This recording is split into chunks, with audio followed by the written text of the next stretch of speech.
the heater. Here it is, in all of its cardboard glory. Hold it up, How does it work? Well, just put a lighter to it, you'll see.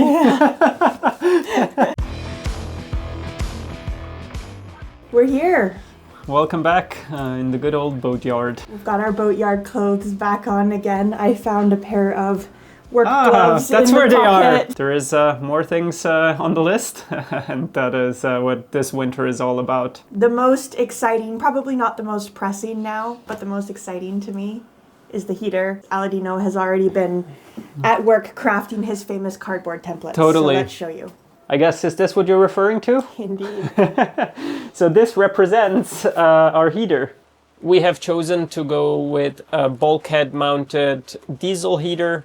Basically, we went for this idea because that's what the boat had at some point. There is the opening in the cabin top. We never changed that, thinking that one day we might want to put one back there. So that's what happened. Now there is many other choices. If we had closed that opening, then I very much might have gone for a floor mounted one, and that is just to have an even longer flue, which is better for the draft. We could have gone with a forced air diesel heater. Now those units just stow away in a locker and you press a button and hot air comes out. Now they're terribly convenient. We had one of those before and we really liked them.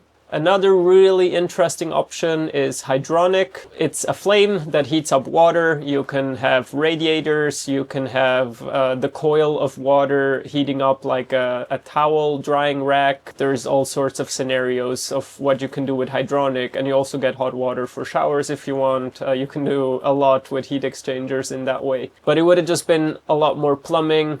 Yeah, that was the easiest for us. It's not taking away space in a locker where we're going to have the unit, but instead the unit is all right there on the bulkhead. We have also debated solid fuel versus diesel. I just wanted to minimize carrying insects and having to store all the wood. Also a little more work. They do smell lovely though. Now I have to read the manual and become familiar with all the requirements. Fuel has to get to it. There's going to be a flue here. Do we need a barometric dampener or not? That depends a bit on the flue height. The longer the stack, I think the better the draft. So it needs to be at least 48 inches. But then still a compromise, whatever we cannot accomplish inside, because we still do want to have this as a bunk, we do it on the outside. This is a happy coincidence, this still opens. And yeah, the access to the other lockers is a little compromised, but that's how it goes and it's not actually that bad. This one we can open enough, and same for the bottom.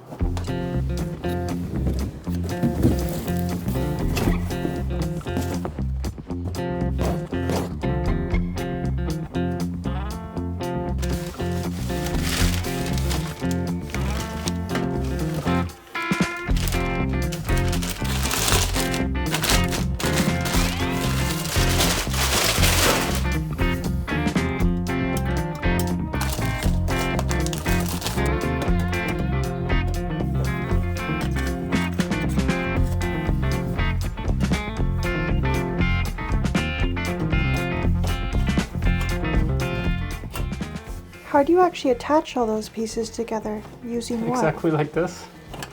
Just pressure? Yeah. They don't seem to hold together very well. No, but the heater will push them all up. That's true. All right. Well, unless we want to cut up a piece just to gain an inch, I guess we're gonna go here. Yeah.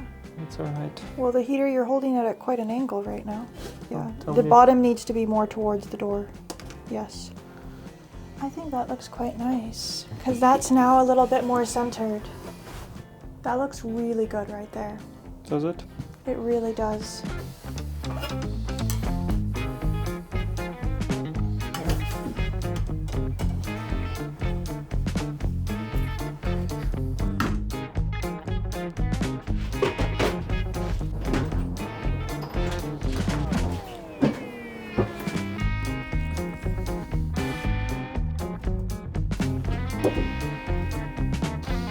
So on the width, that's what we want. 55, 60, 70, correct. 55 divided.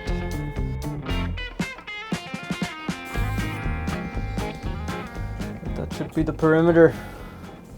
So now let's look at how this thing should be attached. I noticed that it came with little brackets. Ah, here they are. The mad scientist in his laboratory. Mad scientist, I was trying to organize in here. You see how organized? Things are exactly where they should be.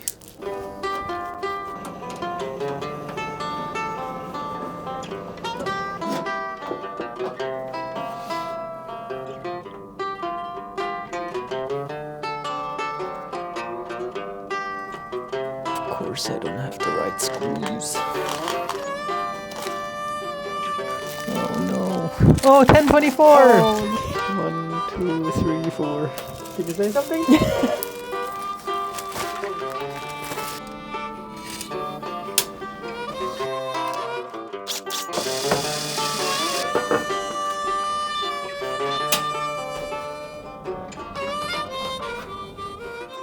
Yay! Is our heater attached to our heat shield? Almost. What an exciting moment! It's getting there. How many days until we can see a flame dancing in this heater? 1 week. So I guess we need many hands now. No, I guess I pop this one on. I can put the here. camera on the tripod. Do you want me to hold it and you do have a look?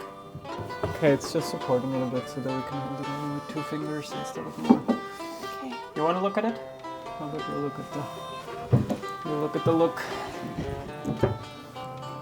I think it looks quite nice. Excellent. Okay, well then when you tell me it's okay, then can you come again with the marker and mark the holes? Okay. All right. I also have this little doohickey that helps me drilling as straight as possible. I'm gonna hold this where I want to drill the hole, and it's kind of a bit of a guide.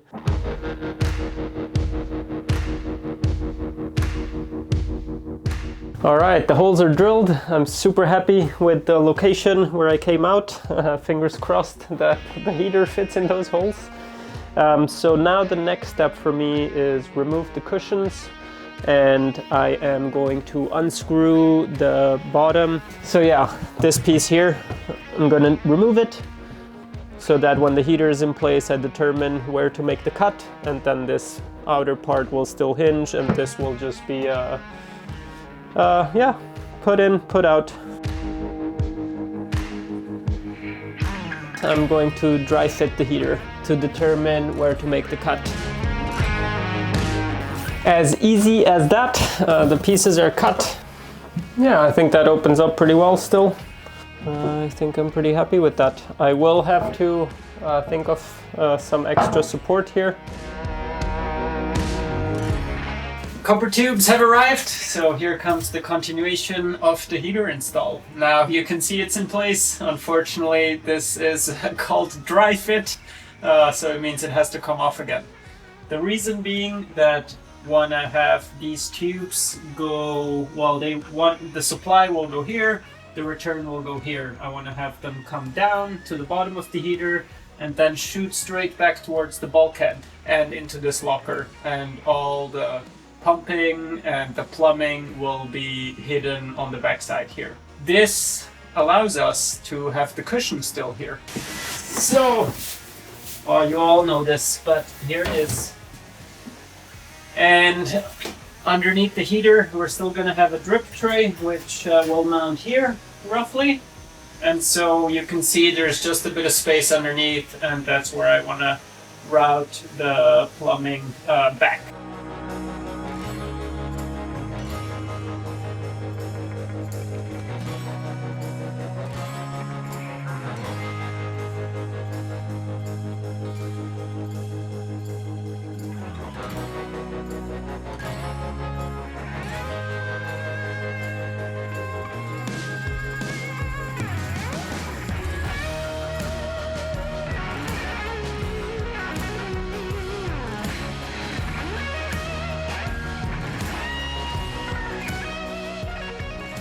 And now I want to bend these flaps inward. But let's see if this works. I'm not done yet, so let's see.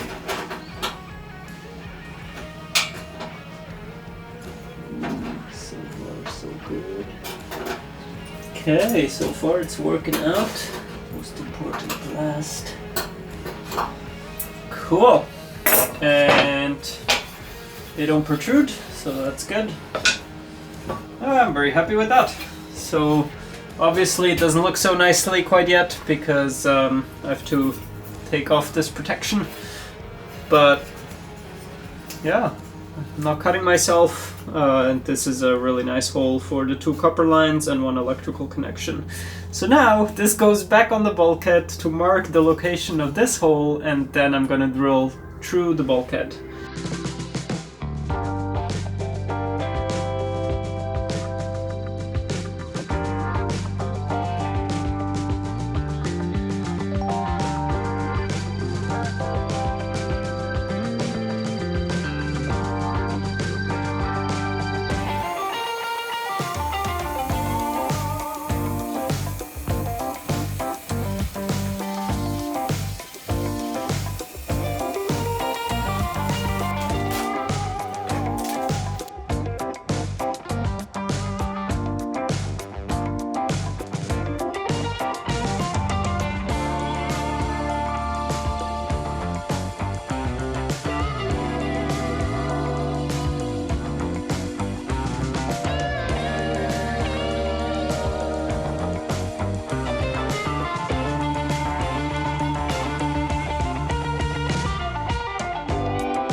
As you can see, I've given them a pre-bend into the orientation on how they will be mounted. I did this very carefully. I heated up the tube. I know there's devices for it, but this is a brand new tube and it still bends nicely. Here is the supply of fuel. This one goes here. Then it goes back. This is the width of the stove, and this is more or less where it meets the bulkhead, and then it goes up since the pump will be mounted a little higher.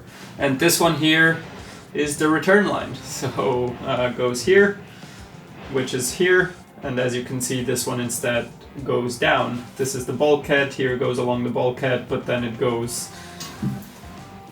lower so that it eventually returns to our tank. Then I have to put a flare on the tube.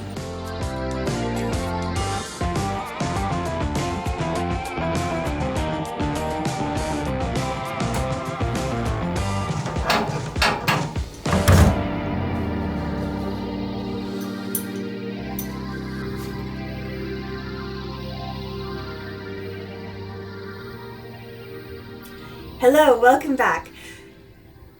Because the videos are a little delayed, we have the luxury of playing with time a little bit here. And as you guys know, boat projects, it's not like you start one and take it to completion and then start the next and take it to completion. There's a million things happening all at once, so you can see the results of some of those things around me right now. But for the purpose of this episode, I really wanted to have the satisfaction of installing the heater and then actually seeing it start. And behind the scenes, there have been so many things going on in order to get this heater running. The first and most important item we've been missing is a day tank. Now, it took a bit of figuring and fussing to figure out even how we were going to get a day tank. Dickinson does sell them, but it's like $600 or something like that. I can't remember the exact number. I just remember we looked at it and we were like, surely there's a better way, you know, than just throwing money out the window, it seems sometimes. So we mentioned our conundrum on Patreon and asked if anyone had any leads, and one of our patrons, Robert, said that he actually has an old kerosene tank that he wasn't using anymore. So it just required a little bit of modification to put on the fittings that we need, but he sent it out to us. It's aluminum, it's about 2 gallons. So this is it here. It's really, really great. Thank you so much, Robert, for thinking of us and sending us your old tank. This is perfect for our purposes. And thank you to my dad, who took it home with him and took it to a local welder that he knows to install the right fittings for us. So, day tank. Now, Aladino just has to install it, and then we can get this thing started.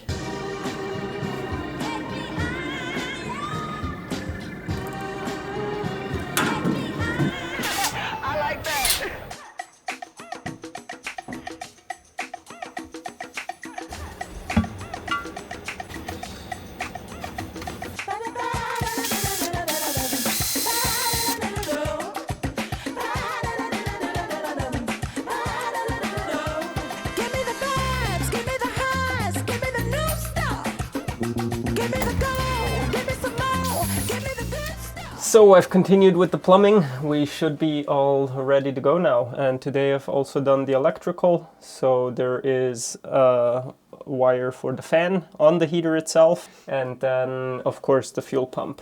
Okay. It looks beautifully installed. It looks very good there. Well, that is Brian's mount. Yeah. Okay, let me describe. Just wait 1 second. Can you reassure me that this is not going to have any diesel smell because all of our clothes are being kept right next to it? I don't know. Great. Have I done this before? No. This is a day tank. It gets filled from the main tank via this pump. Yeah. So let's start with the fuel input. Comes from the tank. 3/8 line comes to the pump. So I've put a switch up here, which should turn on the pump. And then here we've put in clear tubing, and that is our visual gauge to see when the tank is full, because this is the return line. So return joins with the return from the heater, because there is a little return on there too. And they join together with this T here, and they go to the return also back to the tank. What else do we have here? And then, of course, since it's a gravity supply, then there is the feed at the bottom of the tank here that feeds the heater, which is this line here. And copper tubing is a requirement by Dickinson for the first couple of feet, I guess, because the thing gets hot. But yeah, so that's the installation. And then here at the bottom, as you can see, we have a valve. In case something is no bueno, you can switch it off. Oh, and this at the very top here is a siphon brake. So there is a siphon, a little device in there. So it should be able to draw in air, but no liquid can go past it.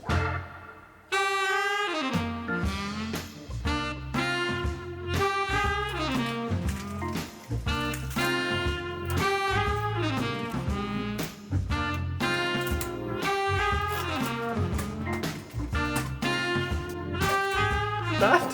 Oh, there we go.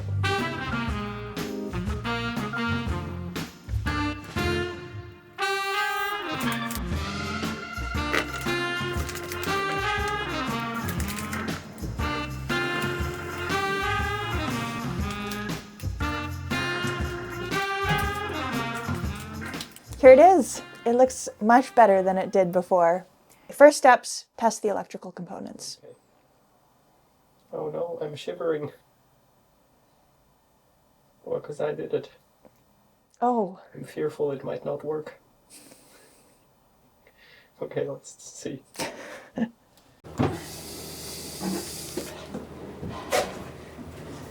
Light lithium. So you've got the circuit run back here, and now you're just going to hook it up to the video, or to the video. To the I need to strip. Fluidity. I need to strip for a second. Oh boy. Strip. Should we do tralala? Should we do tralala? Shall we test? Yeah. Okay. Wow! The Blue Eddy works. Okay. So I leave that valve closed for now, and it will take a while to prime, but let's just listen to it. Okay. Well, it's definitely loud and annoying, so that's good. Well, a little side note. So when I was selecting pumps initially for the engine, which ours requires it because the diesel tank is underneath the engine and quite deep, I researched the best pump. I wanted to go with the best pump, and this was my conclusion, the Walbro heavy duty whatever. And I also read that it's very quiet, but on first testing it made that so noise, and I was like, I'm going to return this. But it's only while it's priming. Once it's full of liquid, it's really quiet. Oh, so, I see. Okay. Yeah, but that was exactly my reaction the first time I used it on the engine. All right, let's go.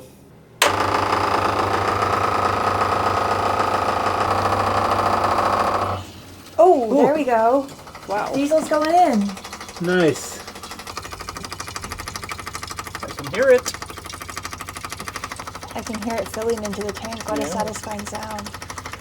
And we're aware that diesel is not so good on clear hoses, but like with most things, we monitor them, and here we like the benefit of seeing what's going on. So we're not going to fill it right now, pump off, but let's fire it up. That requires rummaging in here, taking out all the parts. And because it's been 5 months since I actually was prepared for this video, I don't remember the name of the parts anymore. But well, this is paper. This is a little chubby thing.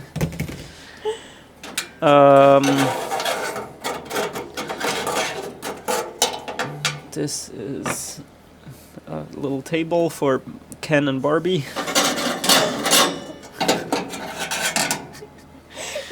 You're in fine form today.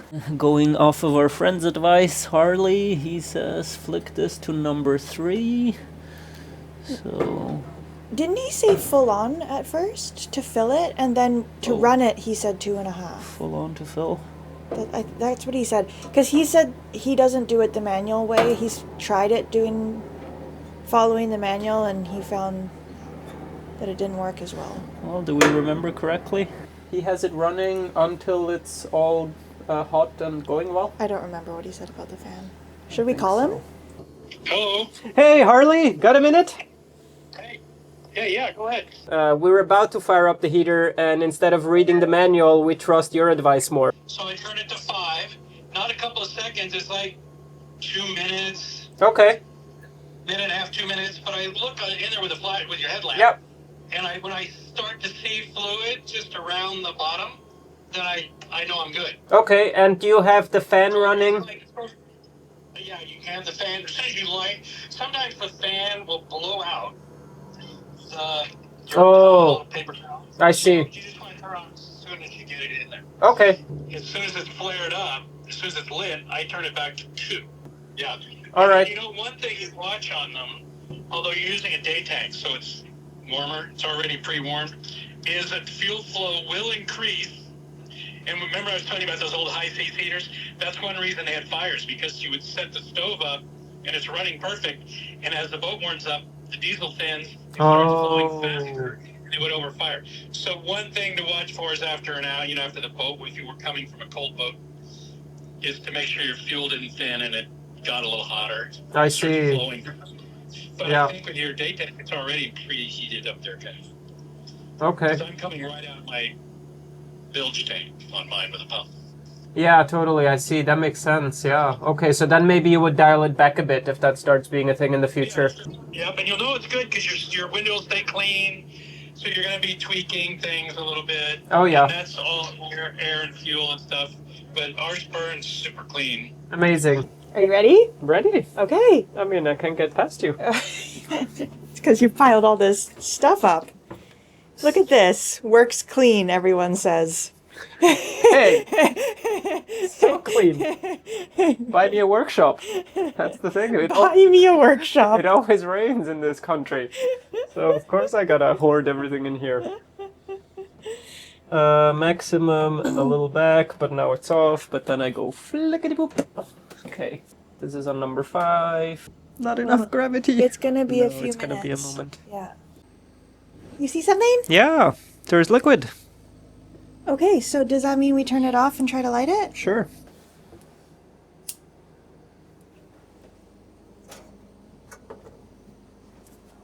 Quick, close it, I don't want to do the smoke.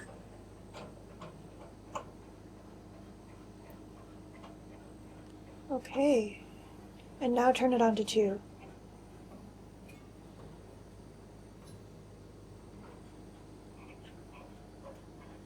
Well, it looks pretty sooty, but it's also just getting started. Oh, I turned off the power. That's why the fan isn't working. Oh yeah, the fan. There we go. Oh, Oh, that's loud. holy. Oh, but that instantly made it less sooty. Look how that cleared it up. Yeah. Yay, we have heat. It's exciting. It's almost getting hot to the touch now. Oh, and now the flame, comes higher more and more.